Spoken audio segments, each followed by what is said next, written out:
कानराज को कर नमन, करो महान यह कार्य। आत्मज्ञान की प्राप्ति है, मंगलमय सुख सार। मंगलमय सुख सार।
चैतन्य स्वभावी भगवान आत्मा अनादि अनंत शुद्ध चैतन्य मात्र है,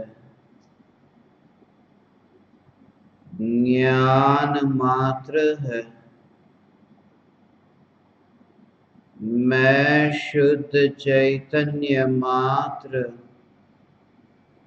ज्ञान मात्र भगवान आत्मा हूँ। प्रति समय यह जागृति बनी रहे, इस जागृति का नाम धर्म है। देह की प्रत्येक क्रिया के काल में और विकल्पों के बहते प्रवाह के काल में ज्ञानी को प्रति समय यह जागृति रहती है कि मैं चैतन्य तत्व इस देह की किसी भी क्रिया में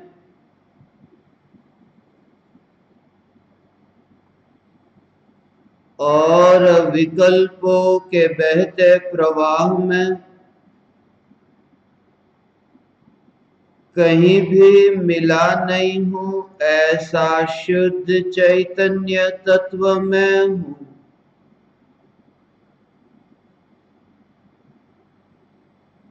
प्रति समय स्वयं की शुद्ध चैतन्य सत्ता का बोध आत्म जागृति ही धर्म है। चैतन्य तत्व की स्व संवेदन प्रत्यक्ष निर्विकल्प अनुभूति होते ही देह होने पर भी देहातीत दशा प्रकट होती है। इतना ही नहीं, विकल्प होने पर भी विकल्पातीत दशा प्रकट होती है। चैतन्य तत्व की निर्विकल्प अनुभूति होते ही आत्मा में अतीन्द्रिय आनंद का सागर उछलता है। फिर भी ज्ञानी की दृष्टि उस अतीन्द्रिय आनंद के सागर की ओर भी नहीं जाती। और दृष्टि चैतन्य तत्व पर ही टिकी रहती है।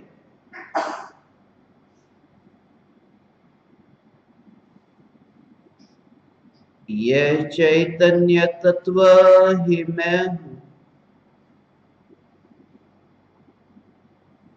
चैतन्य तत्व की निर्विकल्प अनुभूति होते ही ज्ञान दीपक प्रज्वलित होता है।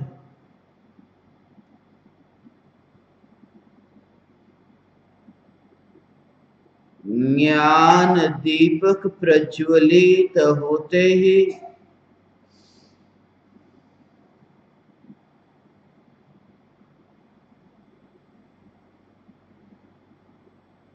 संसार से मुक्ति की यात्रा का शुभारंभ होता है।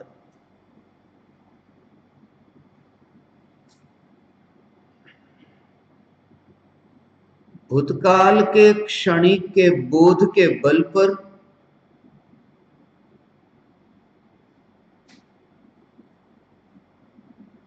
चैतन्य सागर में डुबकी लगने पर अतीन्द्रिय आनंद के मोती सहज ही प्राप्त होते हैं।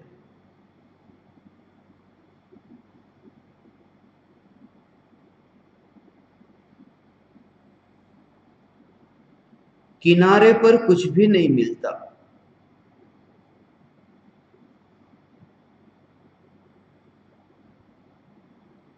रेत के साथ खेलते रहो।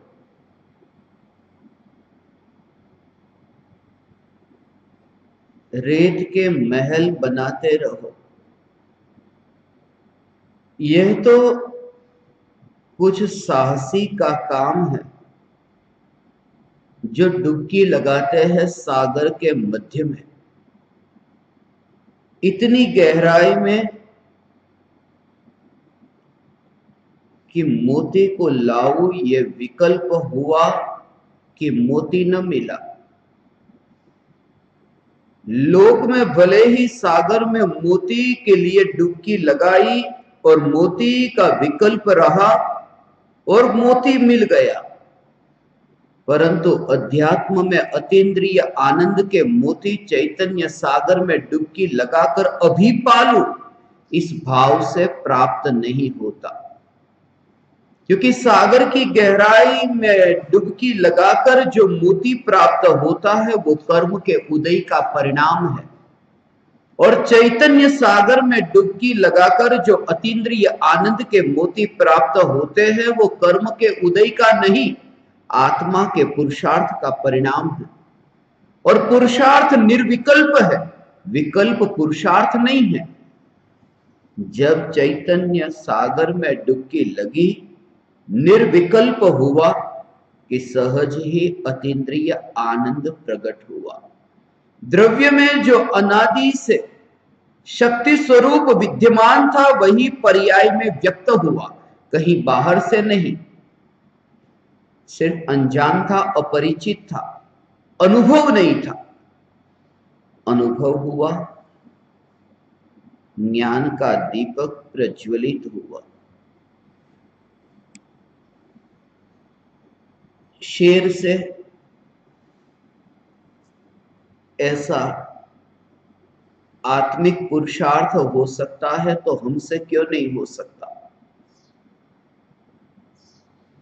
और इतनी अनुकूलता प्राप्त होने पर भी क्यों नहीं हो सकता।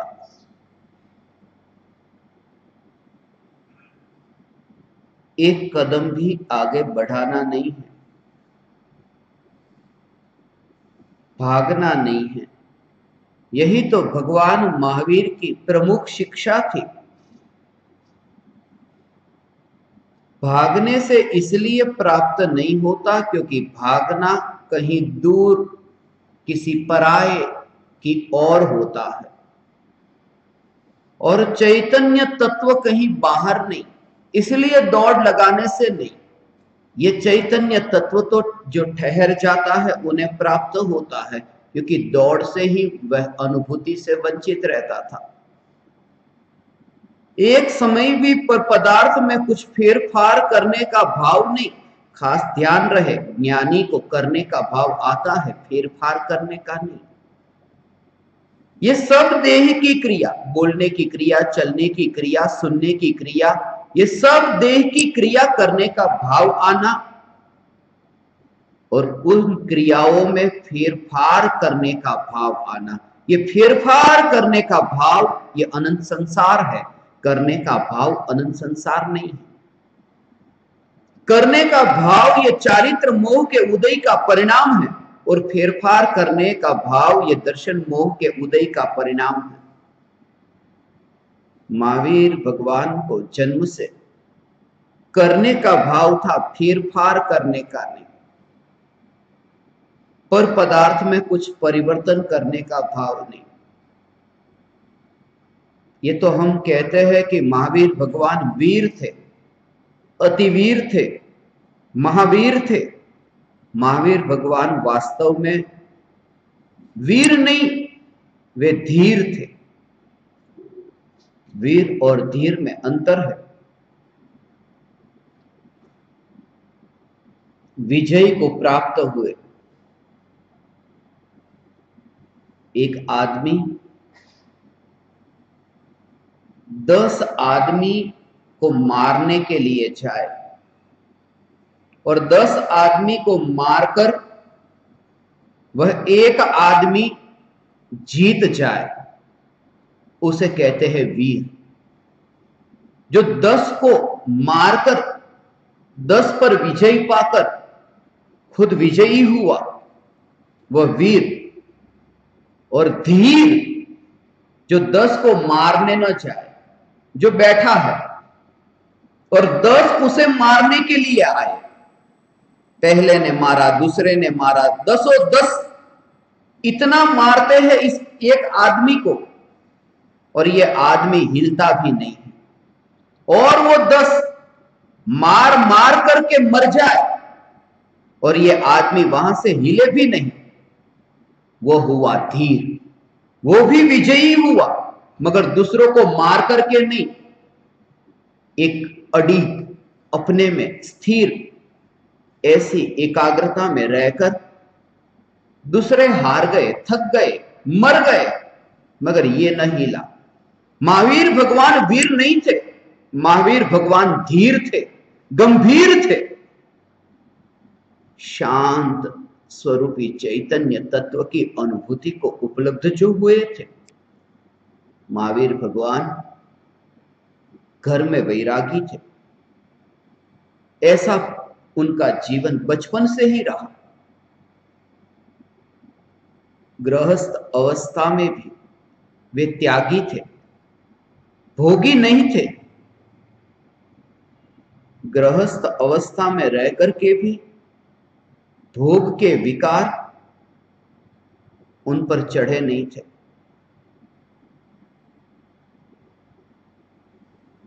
इसलिए तो भर जवानी में सब कुछ छोड़कर गृहस्थ अवस्था का त्याग कर वन विहारी हो गए।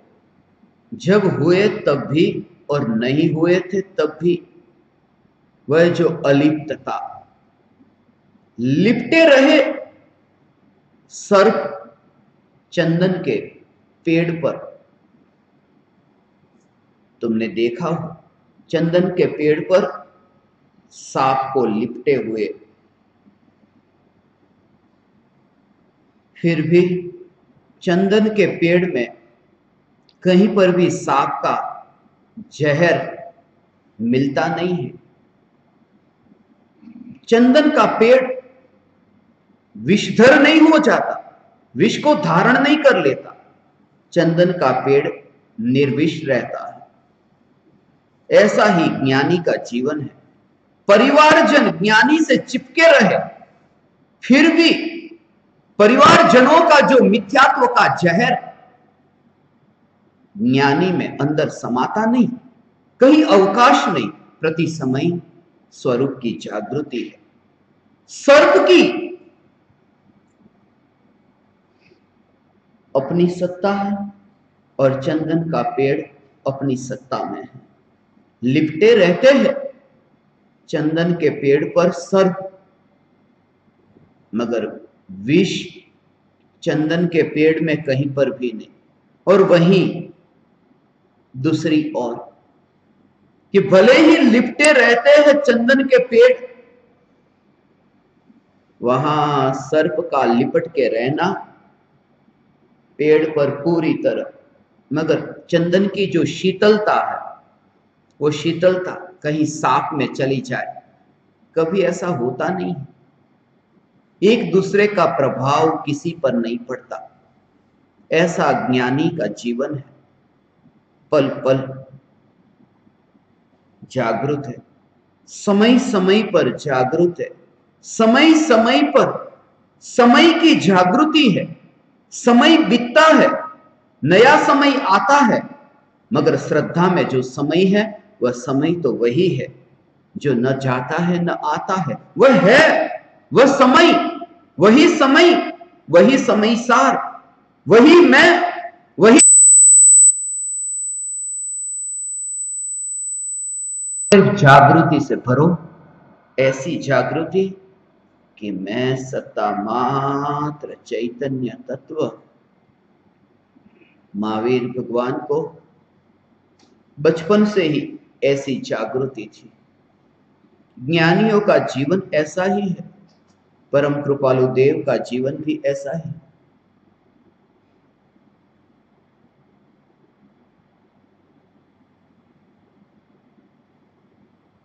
परिवारजनों के साथ में रहते हुए भी कभी कभी तुम्हें ऐसा लगेगा कि ज्ञानी का आचरण ऐसा, ज्ञानी का जीवन ऐसा, मगर तुम बाहर से ही देखोगे नहीं। उनके भीतर में, अंतरंग में जो परिणति की निर्मलता, निर्मलता को तुम कैसे देखोगे? उनके अंतर में जो प्रकट हुआ जो चैतन्य रत्न तुम कैसे देखोगे? वंचित रहोगे। सामने परम कृपालु देव पूज्य गुरुदेव श्री कांजी स्वामी इस काल में, इस पृथ्वी पर महावीर भगवान की वाणी को फैलना था। चैतन्य चैतन्य चैतन्य, पूज्य गुरुदेव श्री के मुखारबिंद से सुनते नहीं हो पुकार, चैतन्य चैतन्य चैतन्य। पूरे जीवन भर महावीर भगवान का जन्म हुआ। आज सुबह मैंने कहा त्रयोदशी, तेरस के दिन, मगर जब भी मैं कहीं पर भी लिखा होता है उसे पढ़ता हूं, चैत्र शुक्ल त्रयोदशी, चैत्र चैत्र चैत्र चैतन चैतन चैतन, ये चैतन्य की पुकार। चैत्र और कोई महीना भी नहीं, चैतन्य चैतन्य चैतन्य।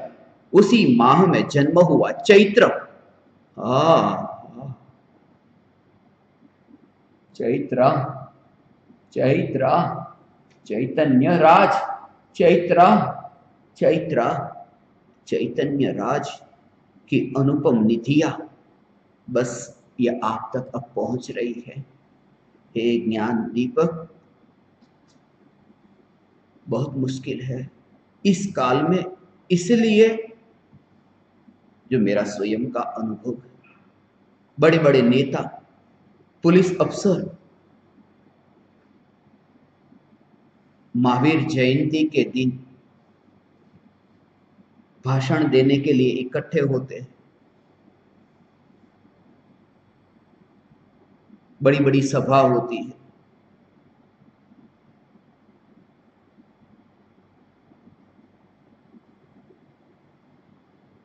महावीर जयंती के एक दिन पहले वे आते हैं।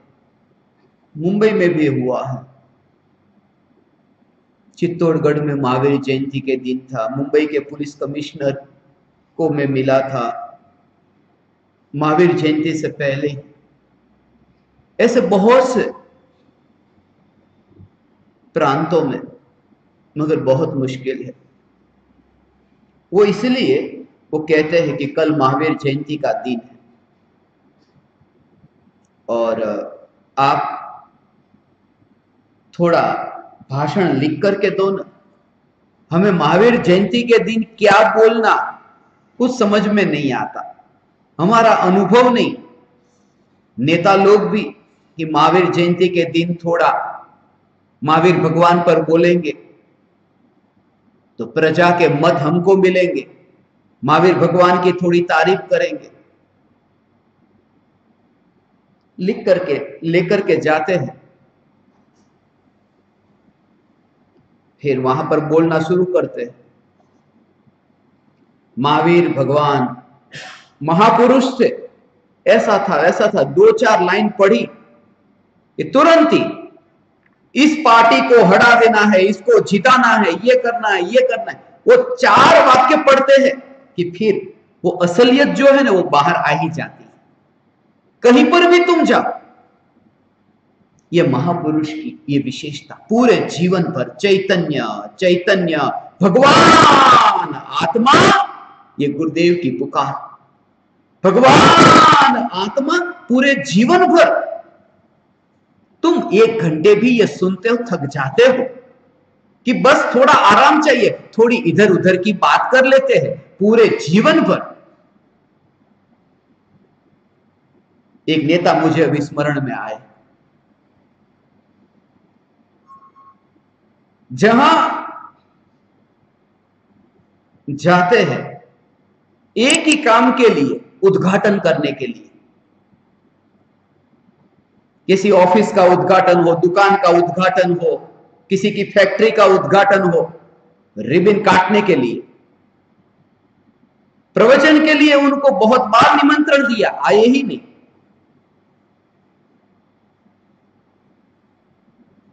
भक्ति के लिए बुलाते, जाते ही नहीं। रिबन काटनी हो तो बस कभी भी बुलाओ। और कुछ दिनों के बाद तो ऐसा हुआ कि रिबन काटने के लिए वो कैंची भी अपने साथ ही रखने लगे। रात को सोते तो भी कैंची जेब में लेकर के कि कभी भी रिबन काटने जाना पड़े। उनको आमंत्रण दिया, किसी की शादी हो रही थी कि आप आशीर्वाद देने के लिए आओ। शादी हो गई, पंडित ने फेरे फराए कि बस मंगलम भगवान चालू कर दिया और दोनों आशीर्वाद लेने गए। जब तक शादी के फेरे फरे गए तब तक तो इनको नींद आ गई थी। वो आशीर्वाद लेने आ गए, असिस्टेंट जगा रहा कि साहब उठो, तो भी उठते नहीं। उठो जल्दी से, ये आशीर्वाद लेने आए, उठो। तुरंत ही कैंची निकाली और दोनों को काट दिया, क्योंकि वो दिमाग में वही रहता है, वही वही वही जो पूरे जीवन पर पंडित को दोबारा वो मंत्र का उच्चारण वगैरह जो करना था वो करना पड़ा कि रिबन काट दी, बस हो गया काम, तुरंत ही गाड़ी में बैठ गए। अरे काम बढ़ा के गए। ये बहुत मुश्किल है। चैतन्य चैतन्य चैतन्य और पूरा जीवन। पूज्य गुरुदेव श्री के प्रति अहोभाव आए बिना नहीं रहता। ऐसा महापुरुष परम कृपालु देव भगवान आत्मा, चैतन्य परमात्मा, ये सद्गुरु, ये महापुरुष कितने सुनेंगे, कितने समझेंगे, ये विचार नहीं करते।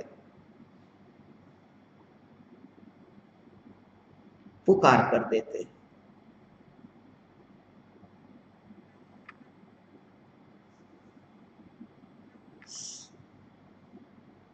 भेदभाव नहीं करते, पक्षपात नहीं करते। इसलिए तो महावीर भगवान की वाणी सुनने के लिए जो भी आए उन्होंने पाया। बादल कभी भेदभाव रखता है, पक्षपात रखता है कि भारत में बरसूंगा पाकिस्तान में नहीं? मुझे जब पाकिस्तान में किसी अखबार वालों ने पूछा था कि आप हमारे देश में भी आए ये आत्मसिद्धि शास्त्र लेकर, तब मैंने यही बात कही थी कि बादल पक्षपात नहीं करते कि भारत में ही बरसेंगे और पाकिस्तान में नहीं। जब वो इतने भर जाते हैं कि फिर बरसते हैं। जब ज्ञानियों की करुणा इतनी भर जाती है अंदर से कि फिर वह दिव्य ध्वनि के रूप में बरसती है। वह करुणा ही बरस रही है। यह परम कृपालु देव की करुणा।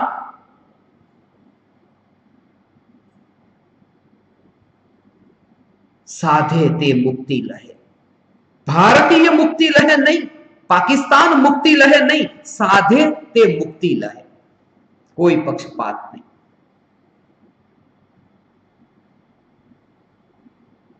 लोग पूछते क्या पात्रता, क्या उनकी योग्यता। जानवर भी आए तो भी मिला सुनने के लिए। ऐसे ही जीव जाते हैं। मैंने तो सुना है कि हाथी गया था और हाथी जहां पैर रखता आगे कि वहां पर ही मेंढक बैठ गया। अब नीचे पैर रखे तो मेंढक मर जाए। अब क्या करे?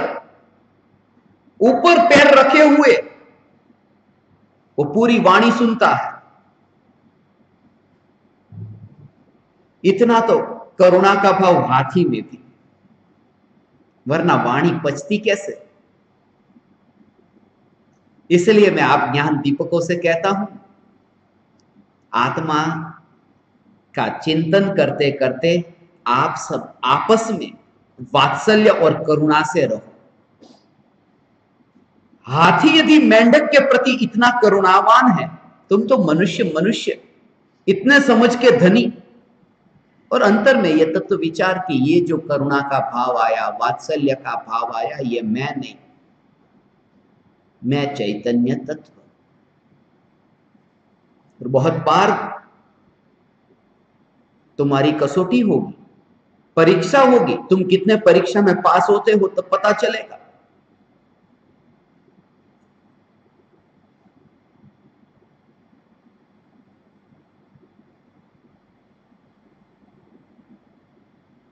मुझे एक घटना अभी स्मरण में आई। 3 मित्र थे, जंगल में चले गए पिकनिक के लिए कि घूमेंगे। छुट्टी के दिन है, रविवार का दिन है, शाम का समय है। तो सब भोजन पकवान सब तैयार करके जो पिकनिक मनाते हैं सब लेकर के गए। और वहां जंगल में पहुंचे तब याद आया कि अरे पानी की बोतल तो लेना ही भूल गए।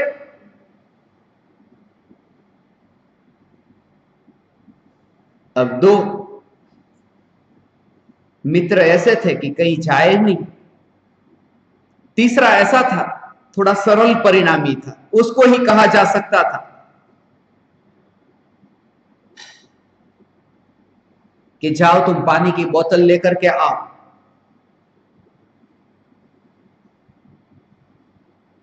तीसरा कहता है मैं जाऊंगा, मगर तुम्हारा क्या भरोसा कि जैसे ही मैं जाऊं और तुम खाना पीना खत्म कर दो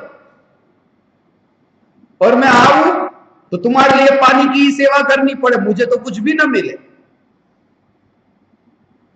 दोनों ने कहा इतना तो भरोसा रखो, ऐसे थोड़ी खा लेंगे सब।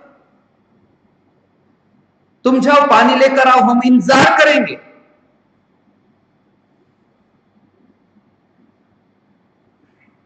और ये गया। रात हो गई। फिर ये 2 बैठ करके बात करे, अब क्या करे? वो आया ही नहीं, आ ही नहीं रहा। अब क्या करे? शेर की आवाज, पुकार। ये चैतन्य की पुकार तो छोटी पड़ जाती है, शेर की पुकार कभी सुनो तो वो ज्यादा ऊंची लगेगी, महिमा वाली लगेगी कि अरे दोनों ने अब खा लेते हैं और निकल जाते हैं।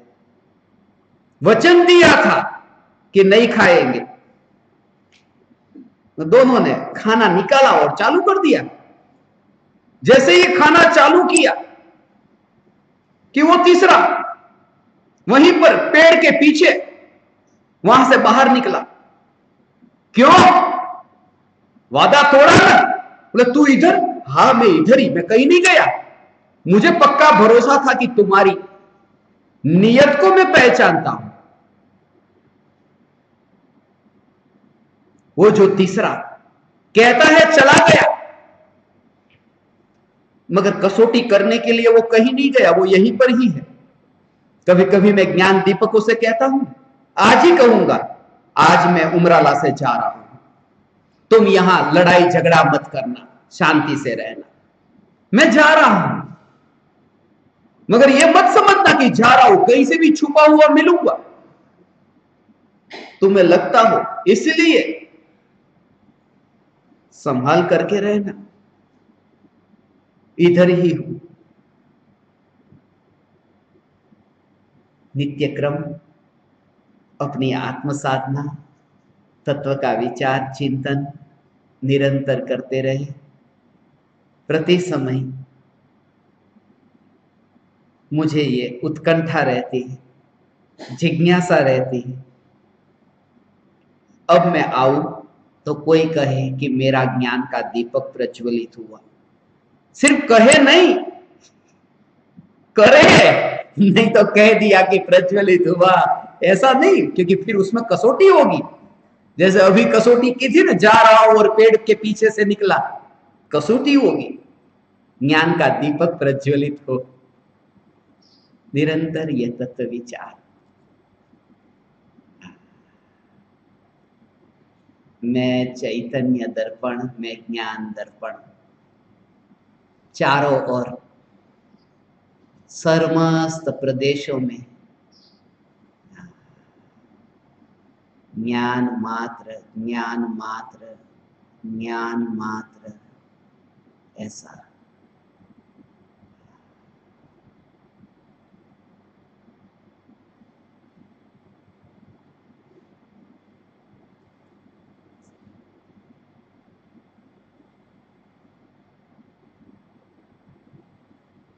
तत्व विचार करते करते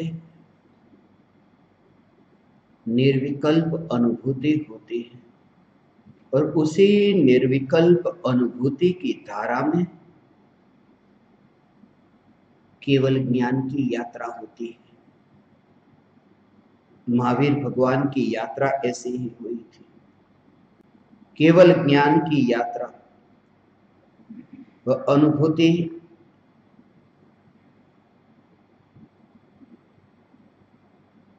तुम्हें यह विकल्प भी नहीं आएगा कि तुम मनुष्य हो, ये विकल्प भी नहीं आएगा कि तुम उमराला में बैठे हो, ये विकल्प भी नहीं आएगा कि अभी दोपहर का समय है, ये विकल्प भी नहीं आएगा कि भावों का प्रवाह कैसा बह रहा है। और एकमात्र चैतन्य, चैतन्य, चैतन्य, चैतन्य।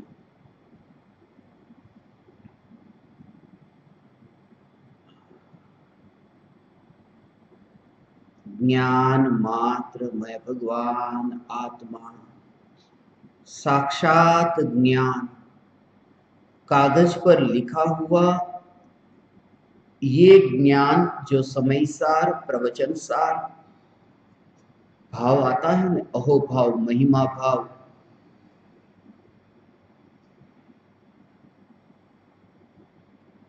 शास्त्र यदि जमीन पर रखा हो तो कैसा लगता है कि नहीं, शास्त्र का अनादर किया, ज्ञान का अपमान किया, शास्त्र को नीचे क्यों रखा। ज्ञान का अपमान नहीं करना चाहिए। शास्त्र तो पुद्गल है, पुद्गल में ज्ञान नहीं, फिर भी व्यवहार से कहते हैं कि ज्ञान है शास्त्र में, शास्त्र में ज्ञान है। जब रास्ते पर चले न, तब ये विचार कभी आता है कि शास्त्र को मैं ऊंचे स्थान पर रखना चाहता हूं क्योंकि उसमें ज्ञान है। जो पुद्गल है फिर भी व्यवहार से ज्ञान कह के मैं शास्त्र को इतना ऊंचे आसन पर रखना चाहता हूं, तो फिर ये चैतन्य तत्व तो साक्षात ज्ञान है, ये साक्षात ज्ञान है। इस ज्ञान को मैं नीचे क्यों रखता हूं? और इस ज्ञान को नीचे न रखना और ऊपर रखना, कितना ऊपर कि उससे ऊपर रख ही नहीं सकते, उतना ऊपर।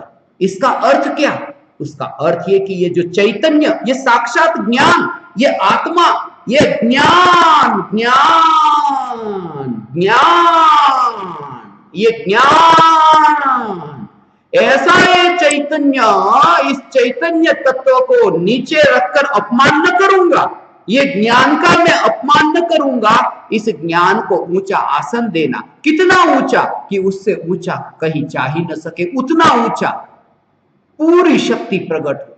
बस वही है सिद्ध गति। लोक के अग्रभाग पर मैं इस ज्ञान को अब नीचा न रखूं।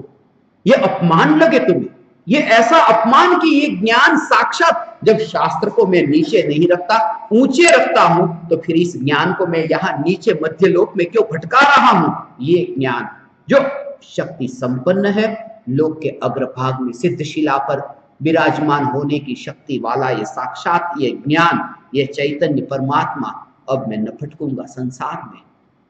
अब समय आया जाने का, अब इस संसार को विदा करने का। तुम प्रयोग करोगे ना, तुम्हें ये दशा प्रकट होगी। ऐसी ज्योति की भांति, देखा ना ज्योति को, ऊपर की ओर, ऊपर की ओर, ऐसी ही चैतन्य ज्योति, चैतन्य को ज्योति कहा ना, वही वो जो ज्योति है टेढ़ी जाती है ना, बाई दाई और जाती है, उसका स्वभाव नहीं, वो तो हवा के कारण जाती है। उसका स्वभाव तो ये कि ऊपर की ओर जाए।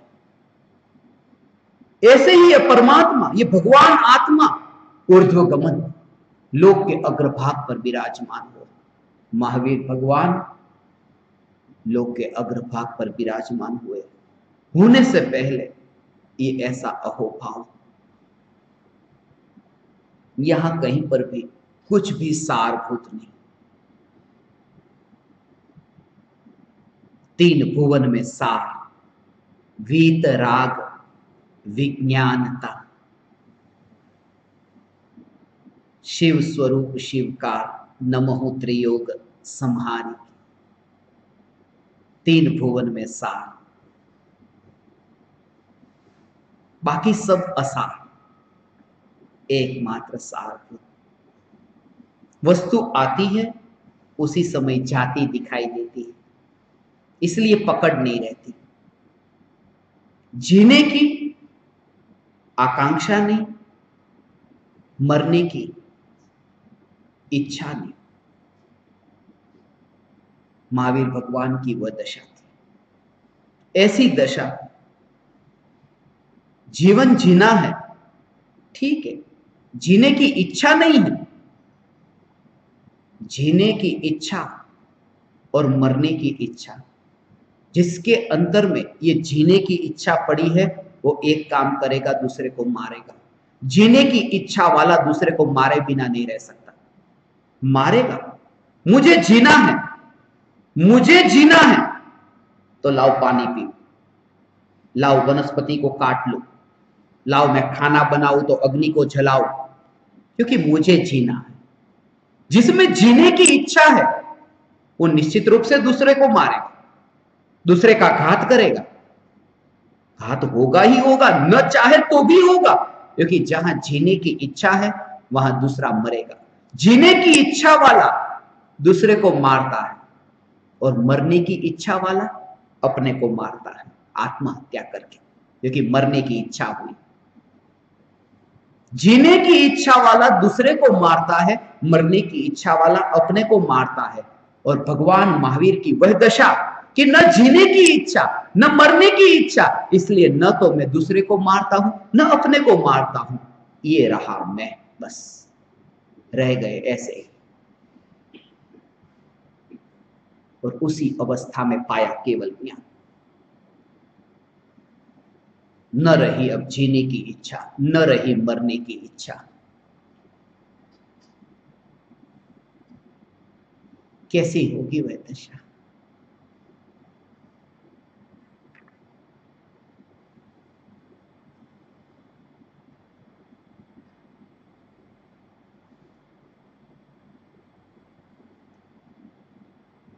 लिबिडो, इरोस, जीने की इच्छा, थानाटोस, मरने की इच्छा। पश्चिम में इस पर बहुत संशोधन हुए।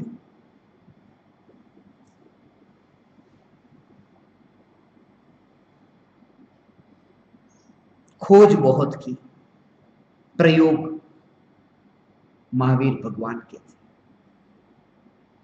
पढ़ना, पढ़ा देना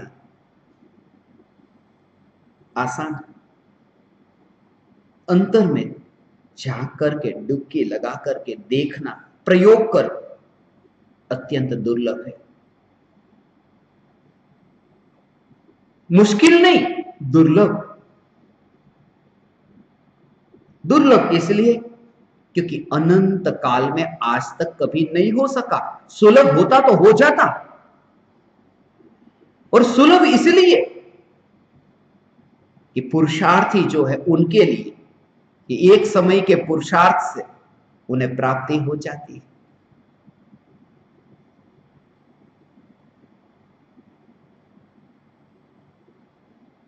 बार बार सुनकर, विचार कर वस्तु की पकड़, भावों की पकड़ ये छूटे और चैतन्य सत्ता की जागृति रहे।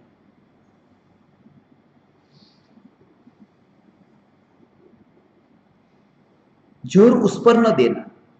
अभी जो तुम जानते हो ना, ये दरवाजा है, ये मित्र है, ये शत्रु है, ये कुर्सी है, ये टेबल है, ये टीवी है, ये एयर कंडीशन है, ऐसा उस पर जोर नहीं, उसका हिसाब नहीं, उसकी गिनती नहीं। दर्पण की ही भांति दर्पण हिसाब नहीं रखता कि कौन इसमें झलका था, किसका इसमें प्रतिबिंब पड़ा था, कोई लेना देना नहीं। दर्पण बस जैसा सदाकाल है, हिसाब नहीं रखता, गिनती नहीं करता, संग्रहित नहीं करता है। बस ऐसा ही चैतन्य का स्वरूप है जो ये ज्ञान का स्वरूप है। स्वरूप को देखना। स्वरूप ऐसा है कि इसमें कुछ संग्रहित होता ही नहीं। वो स्वरूप ऐसा है जो हिसाब नहीं रखता। जो हिसाब रखता है ना वो मन है। ये कौन आया था, कौन गया था, कितना आया था, कितना गया था, ये सब वहां तो सिर्फ प्रतिबिंब और कुछ भी नहीं झलकता है। ऐसा प्रतिबिंब। और जहां कुछ किया नहीं, प्रतिबिंबित हुए ये स्वच्छता पर, तो फिर अहंकार किसका? यदि तुम कुछ करो ना तो अहंकार आता है, मैंने कुछ किया।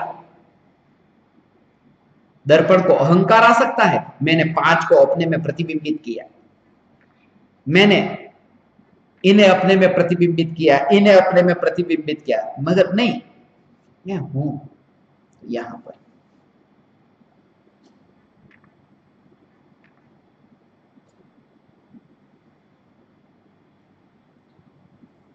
ज्ञान दर्पण सहस्त्री मैंने लिखी, उसमें अंत में मुझे एक विचार आया कि ये दर्पण न होता तो मैं ज्ञान दर्पण को समझाता कैसे? समझाता, हां? यदि दर्पण न होता तो मैं ज्ञान दर्पण को समझाता कैसे? तुरंत ही विचार बदल गया। अरे अरे ज्ञान दर्पण में होता तो दर्पण को समझता कैसे? तुरंत ही अपने पर, तुम कहीं पर भी पर को देखो जानो, तुरंत ही अपने पर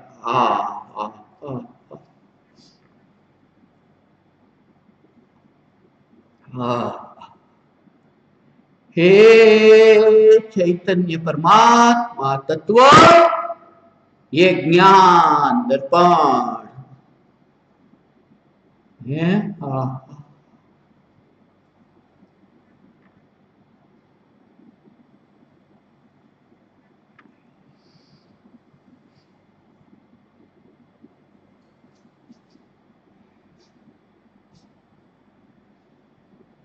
जितना जितना स्व तत्व का अहोभाव बढ़ता जाएगा, इतना सहज ही पर का अहोभाव कम होता जाएगा, ही सहज होगा।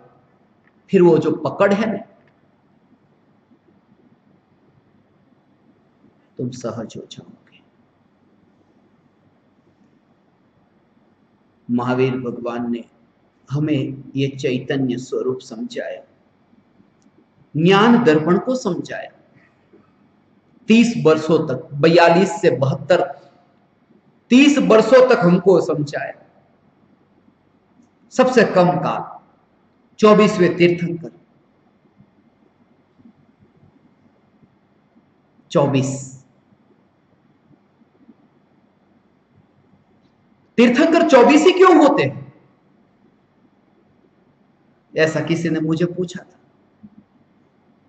मैंने सिर्फ इतना ही कहा था, समय कम था, हमेशा जैसे कम रहता है। मैंने एक प्रश्न उसे पूछ लिया कि एक दिन में 24 घंटे ही क्यों होते हैं? तुरंत ही चला गया, रुका ही नहीं। कुछ बातें ऐसी हैं, उसके कारण नहीं होते है, बस है, उसके कारण नहीं होते। होता, नया कार्य होता तो कारण अवश्य होता।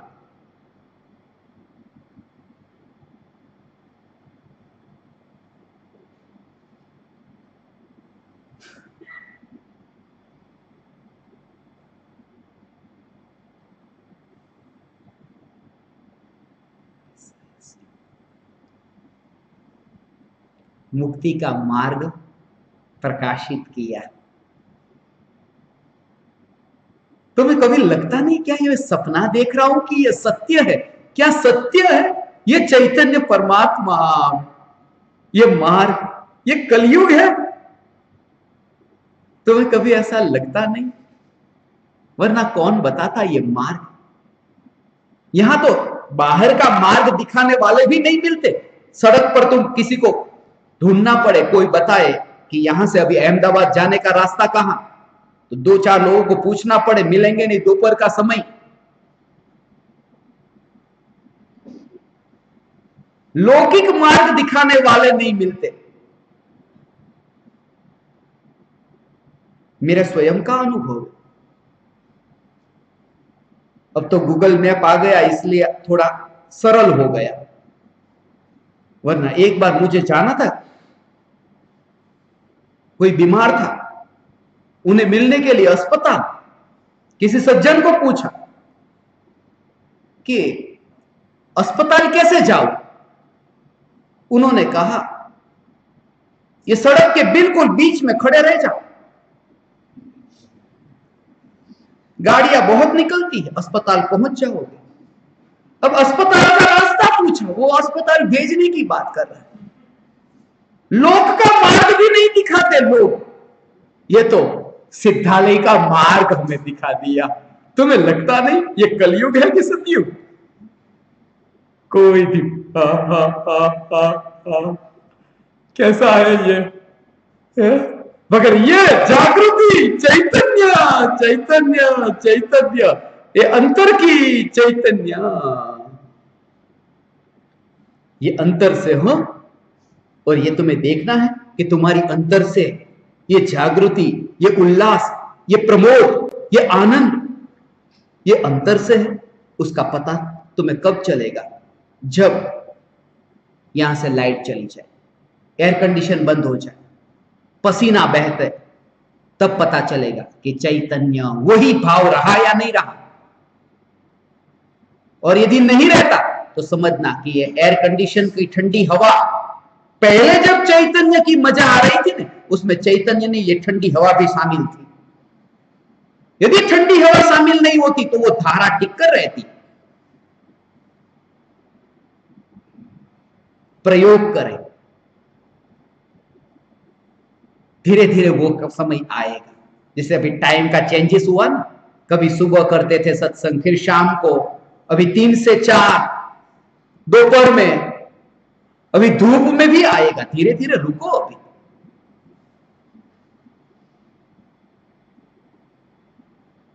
कहां कह दिया अभी से, आएगा वो समय भी। वस्तु की पकड़ छूट जाए, भोगों की पकड़ छूट जाए, इंद्रिय विषयों की पकड़ छूट जाए, जहां चैतन्य चैतन्य अधूरी दशा है ना, तुम्हें सदा काल किसी एक व्यक्ति की जरूरत पड़ेगी। अभी पड़ेगी, जिंदगी के प्रत्येक पड़ाव पर किसी एक व्यक्ति की जरूरत पड़ती है, जो कहे तुमसे ठहरना मत, आगे जाओ। स्टेशन है, डेस्टिनेशन नहीं, आगे जाओ। बस उसी का नाम सद्गुरु है, जो कहे और आगे, यात्रा अभी आगे, कोई पकड़ नहीं।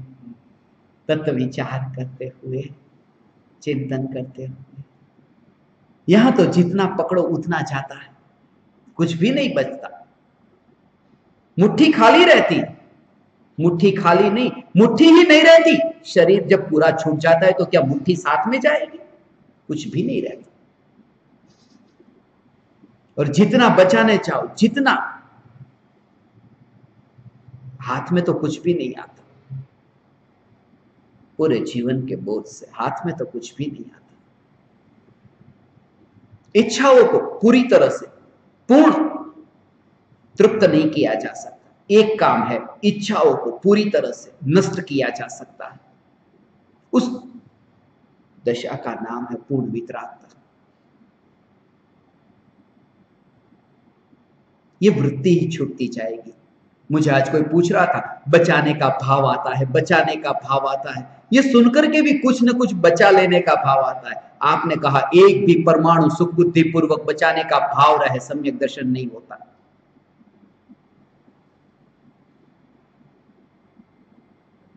बचाने का भाव। अब आपकी ट्रेन की यात्रा होगी, मुझे एक बात अभी स्मरण में आई। मैंने भी ट्रेन में बहुत यात्रा की, उमराला से मुंबई के 1000 चक्कर काटे हैं आने जाने। 1000 मेरे पास में है टिकट। यहां के लोग जानते हैं, हर सप्ताह जाता था 10 साल, यहां से वहां हर सप्ताह छूटे बिना, महीने में 4 बार जाना, 4 बार आना। मुझे एक घटना स्मरण में आई। अहमदाबाद से बैठा था, एक बाप अपने बेटे को लेकर बैठा था।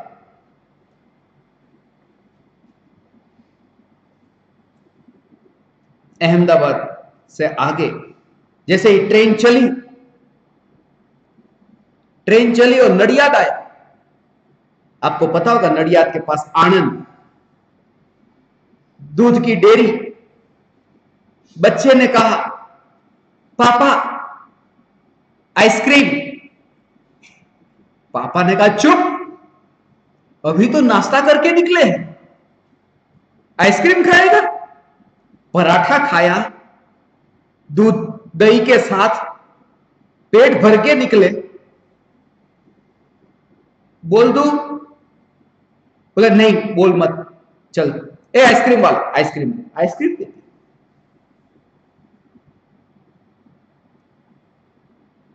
धीरे धीरे ट्रेन आगे गई, बड़ौदा आया। बड़ौदा में भेल,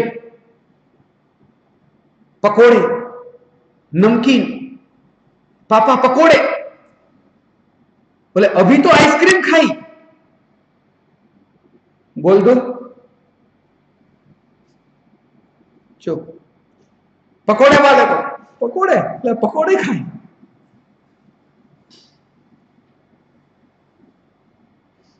आगे भरूच, खारी सिंह भरूच। पप्पा खारी सिंह, नमकीन, मूंगफली। ये अब परेशान बहुत कर रहा है। पापा बोल दो। नहीं, ए मूंगफली वाले इधर, इसको मूंगफली मूंगफली खिलाई। सूरत आया, सूरत ना खमण ढोकड़ा, खमण ढोकड़ा। पापा खमण ढोकला। लेकिन बस अब बहुत हो गया, बोल दो। बोले नहीं, चुप। ढोकला खिलाया, मेरे से रहा नहीं गया। मैंने वो चाचा को पूछा, ये क्या सीक्रेट है? बोल दू बोल दू। बोले दरअसल बात ऐसी है कि इसकी उम्र हो गई है पूरी टिकट लेने की, मगर मैंने आधी ली है। पैसे बचाने के चक्कर में 4 गुना खर्चा करा दिया। जितना बचाने गया उतना ज्यादा गया। इससे अच्छा नीति से जीवन जी लेता तो अच्छा था। तुम जितना बचाने जाओगे उतना जाएगा। इससे अच्छा कि बचाने की पकड़ ही छूट जाए। कब छूटेगी? जब चैतन्य का जोर होगा। ये दशा देखते हो ना, बचाने की पकड़ ही न रही। पावापुरी से पार हुए। कर विचार तो पाम, कर विचार तो पाम, कर विचार तो पाम। मुझे हमेशा स्मरण में आता है जब मैं पावापुरी जाता हूं वहां। Palm palm palm. कृपालु देव ने कहा ना गुजराती में, पाम माने प्राप्त कर, प्राप्त कर, प्राप्त कर। Palm palm palm. पावापुरी और महावीर का कनेक्शन। पाम, पावापुरी का पा, महावीर का म, पाम। मुझे वहां से भी ध्वनि सुनाई देती है आज। यदि मैं पावापुरी जाऊं तो पाम पाम पाम। हे ज्ञान दीपक, तू पाम, तू पाम, तू पाम।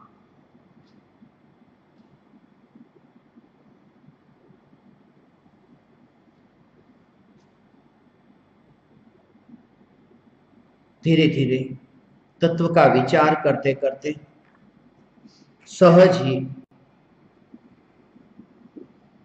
ऐसी दशा प्रकट होगी। जितना फैलाया हुआ संसार है धीरे धीरे सिमटते जाएगा। फिर मन न लगेगा। दुनिया कहेगी अब तुम पहले जैसे नहीं रहे। संगति भी बदल जाएगी। ऐसे लोगों की संगति में भी जाना ना होगा। विचार तो मिलने चाहिए। ये असली परिवार मिला, ज्ञान दीपकों का परिवार। आप परमात्माओं का मुझ पर ऋण रहा। इन 3 दिनों के दौरान आप समस्त परमात्माओं ने मुझे सत्संग करने का अवसर दिया। ध्यान पूर्वक सुना। निकट काल में भावना भाता हूं। त्रयोदशी के दिन जन्म लेने वाले महावीर भगवान,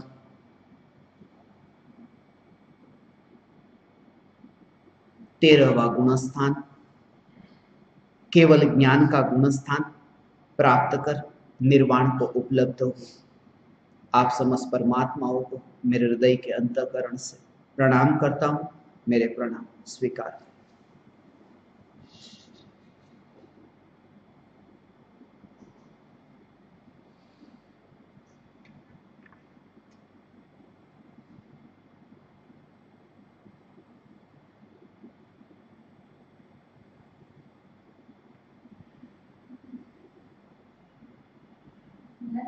मेरा जीवन मेरी तेरी शरण, मेरा जीवन मेरी